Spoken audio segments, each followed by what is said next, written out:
The Tao of Self-Confidence, Episode 88. Welcome to the Tao of Self-Confidence, where I share stories of amazing women finding their inner journey to self-confidence 5 days a week.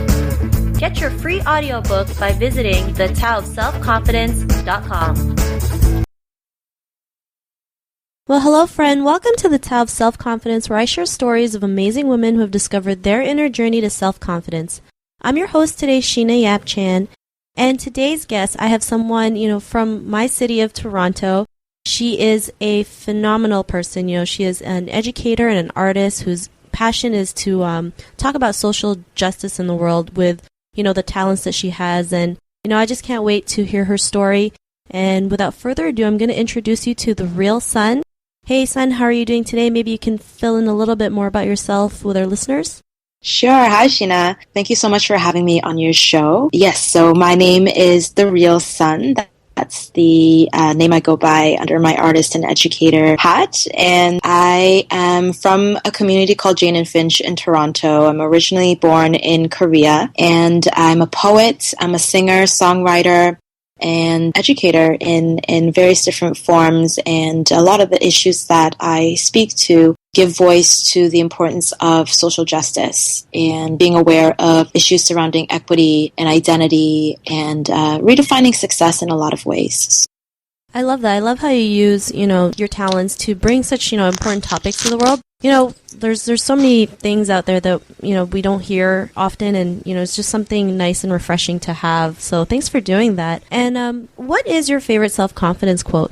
My favorite self-confidence quote is something that I've been meditating a lot on recently, is that you are the creator of your own reality. And I think that's a really empowering quote because it allows us to take power back, especially for a lot of women. I think we have been placed in boxes and given certain parameters around what we can do, what we cannot do, what we can say, who we're supposed to be. And I think when we are given back the power, or when we take that power back to say, I am a powerful manifester and I am in charge of my life based on the decisions that I make, based on the beliefs that I choose to hold within myself, I think it helps us to break through a lot of the barriers that have been placed before us. And so that's kind of something that I've been meditating on a lot in terms of helping myself to progress forward in my life.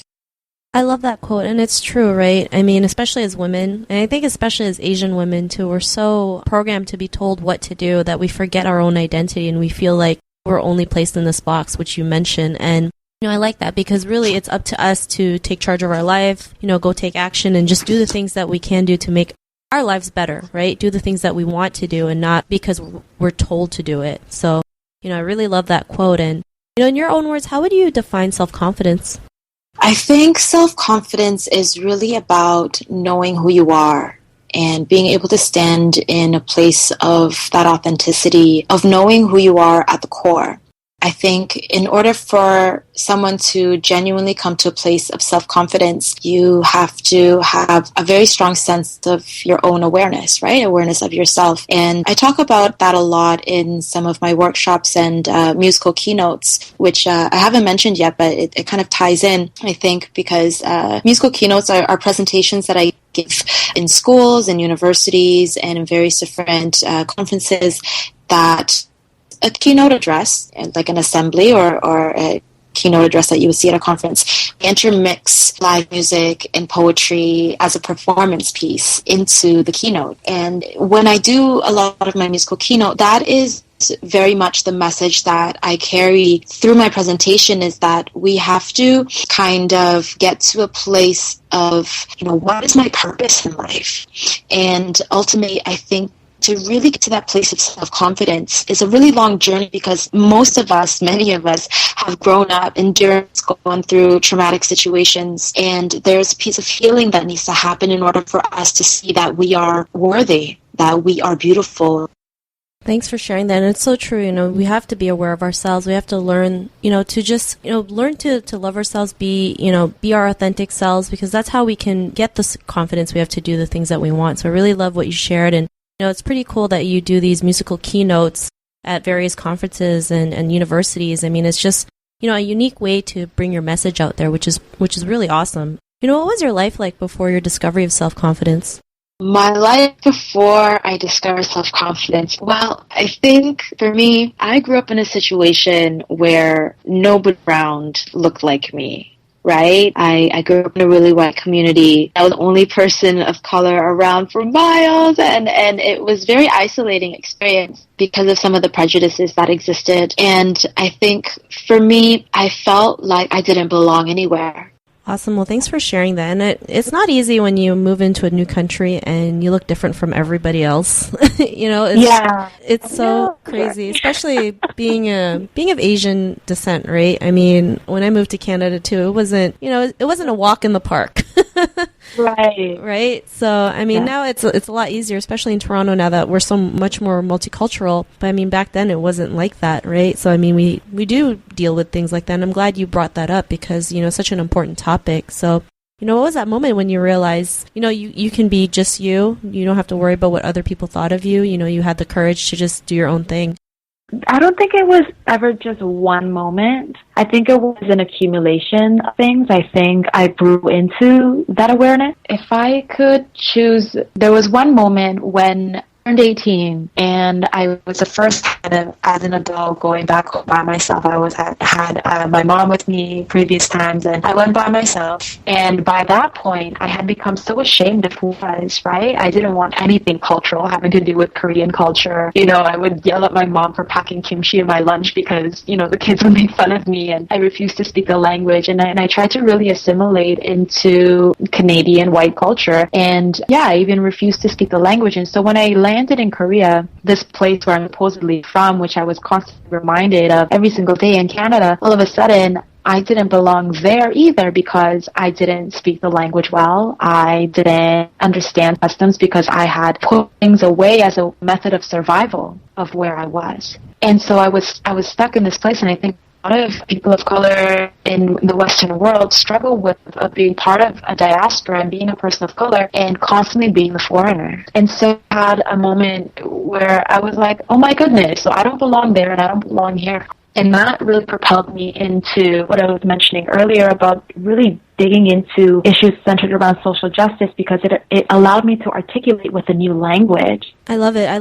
Thanks for sharing that. And what's your life like now after those discoveries?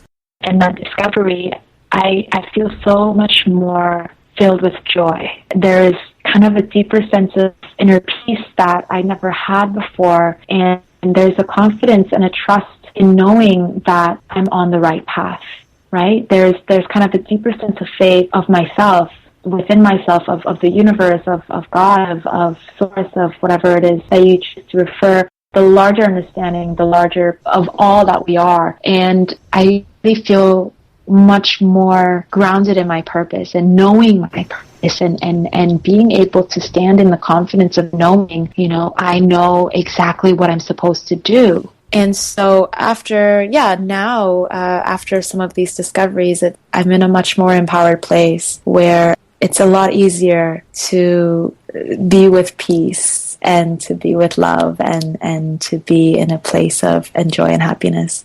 I love how you said that it's easier. And, people don't realize that word easy. It's just the flow is a lot easier. You feel more at peace. You feel like things just have this easier flow when you do things, right? I don't know if that makes sense. Definitely. So I'm really happy you're able to find your true purpose, which is doing the musical keynotes and, bring topics on social justice to help this world become better, right? And Sun, for the woman who's listening to your episode, she's also on her own journey to self-confidence. What would be that one tip you would give to her? The one tip that I would give is to breathe deeply and to love yourself and to take time to get to know the real you that's inside. And if you don't meditate, try sitting in a place of quiet solitude. Explore meditation and honor yourself and be courageous enough to embark on the path and finding and living in alignment with your true inner purpose. I think all of us need that space to just be. And all of us require that space sometimes to just be alone, and find that space of peace within and holding solitude. And it's a real choice, right? It takes a bit of work. right? That may sound counterintuitive, right? So like, a lot of the teachings is about go with the flow and the path of least resistance and just kind of embracing that journey. But the decision to embark on a journey of discovering the truth of who you are sometimes requires that you overturn certain rocks that have been sitting there for a while. Right? It requires that you enter into a deeper dialogue about some of the experiences that you've been through to really get to know where you come from and why you feel the things that you do. And I would say, love yourself and get to that place of really understanding what that means, of being able to look at yourself in the mirror and say, I love you, I'm proud of you, you're beautiful, and I trust in you, and I believe in you. And you can achieve anything that you dream, and be able to say these things from a place of authenticity, of genuine love for yourself. I think that is the ultimate goal that we can have for ourselves on this journey of trying to find self-confidence and of healing and coming to a place of self-discovery. Awesome. And, I love those tips. The first thing for sure is to love yourself. And, there's nothing wrong with taking time on your own. A lot of people think, something's wrong with that. And when really, there isn't. Like, everyone needs time to themselves to reflect, to refocus, recharge themselves so they can become a better person, or the person that they want to be. And, anything worthwhile does take work. For sure. I think sometimes we want other people to fill our holes. Right? You feel incomplete in some way, and you want other people to fill that gap, and we often try to find that in romantic relationships or relationships with our friends or other people. And the truth is that hole will always be there until you figure out how to fill it yourself. We have to be able to get to that place where we can be whole on our own. Yeah, totally. And I totally agree with you. So, thanks for sharing that. And Sun, if our listeners wanted to get to know a little bit more about you and your causes and the work that you do, is there any websites that we can link with, or any social media profiles?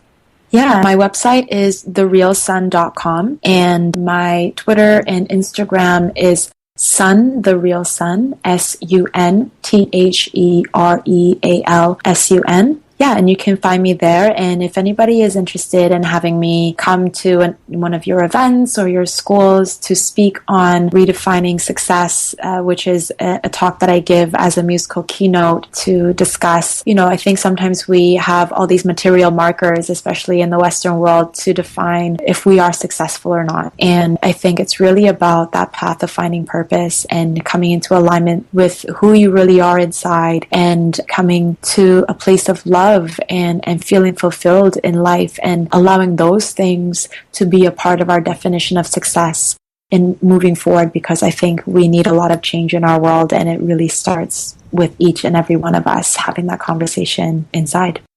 Awesome. Well, thanks for sharing that. And to our listeners, if you want to connect with The Real Sun, just head on over to thetaoofselfconfidence.com and search for Sun's name. Her show notes will pop up along with everything else we talked about.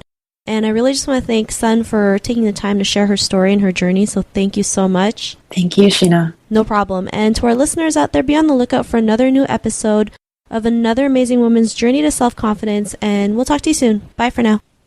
Thank you for tuning in to another amazing episode of The Tao of Self-Confidence. Subscribe to The Tao of Self-Confidence on iTunes and Stitcher to hear more stories of amazing women finding their inner journey to self-confidence.